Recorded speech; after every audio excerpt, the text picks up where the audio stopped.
Hello दोस्तों, स्वागत है आपका हमारे YouTube चैनल सबसे अनोखा सेंटर में। आज हम अध्याय 12 के उदाहरणों को हल करेंगे, ठीक है। और इस वीडियो में हम उदाहरण 1 को हल करेंगे। तो देखिएगा उदाहरण क्या है।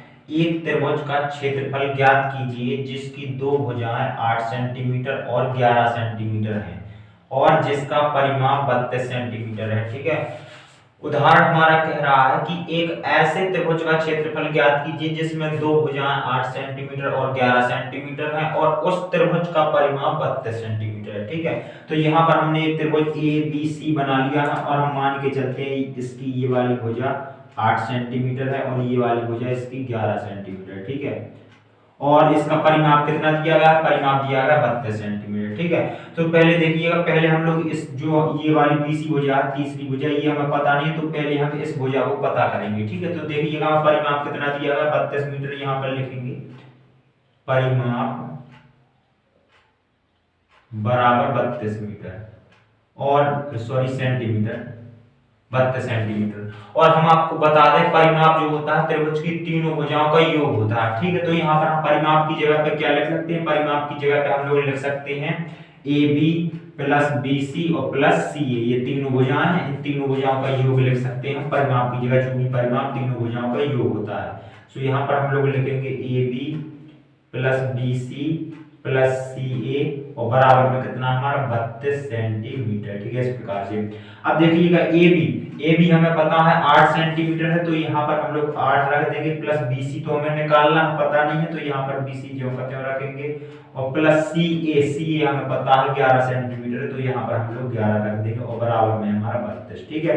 अब हम 8 और 11 को जोड़ देंगे तो यहाँ पर कितना हो जाएगा? पहले हम लोग बी सी लिख लेंगे और 8 11 यहाँ पर हो जाएगा हमारा 19 और बराबर में हमारा 32, ठीक है। इस प्रकार से अब देखिएगा BC बराबर हम लोग निकालेंगे, तो यहाँ पर 32 माइनस 19 हो जाएगा, हम 19 को 32 की तरफ ले जाएंगे, यानी बराबर की इस तरफ से उस तरफ, तो ये माइनस 2 होगा, ठीक है। अब देखिएगा यहाँ पर क्या था? BC था। अब देखिएगा BC बराबर हम लोग 32 में से 19 को हटा देंगे, तो यहाँ पर कितना बचेगा? 13 सेंटीमीटर बचेगा, यानी जो हमारी तीसरी भुजा है वो कितनी लंबाई की है? 13 सेंटीमीटर लंबाई की, तो यहाँ पर हमने 13 सेंटीमीटर लिख लिया, ठीक है। अब हमें इस त्रिभुज की तीनों भुजाएं पता चल गई, सो अब हम लोग इस त्रिभुज का क्षेत्रफल निकाल लेंगे, ठीक है। तो देखिएगा त्रिभुज का क्षेत्रफल क्या होता है, पहले हम लोग लिख देते हैं त्रिभुज का क्षेत्रफल बराबर होता है हमारा सूत्र under root s minus a s minus b s minus c, ठीक है।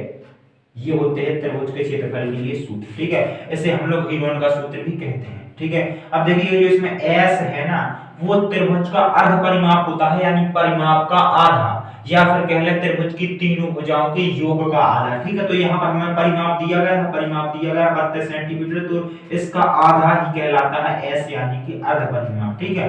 तो देखिएगा पहले हम लोग एस का मान निकाल लेते हैं, तो एस बराबर हो जाएगा हमारा परिमाप बटे में 2, क्योंकि परिमाप का आधा होता है एस, ठीक है।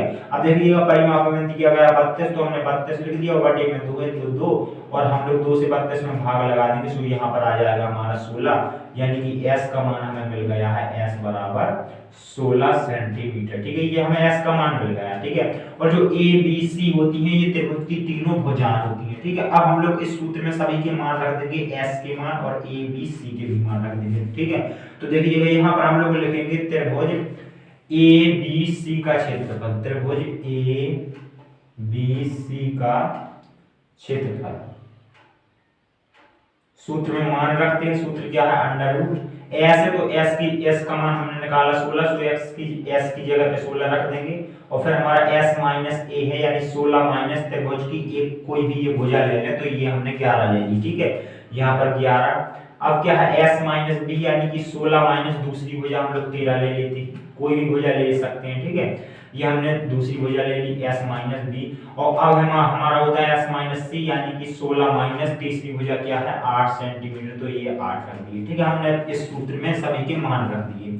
अब देखिएगा हम लोग इसे आगे हल करते हैं, तो यहाँ पर देखिएगा यहाँ पर 16 तो 16 ही रखेंगे हम लोग, और यहाँ पर 16 में से 11 घटा देंगे, सो यहाँ पर बचेगा हमारा 5। ठीक है, इस प्रकार से। और यहाँ पर 16 में से 13 को घटाएंगे, सो यहाँ पर 3 बचेगा, और यहाँ पर 16 में से 8 को घटाएंगे, सो यहाँ पर 8 बचेगा। ठीक है, इस प्रकार से।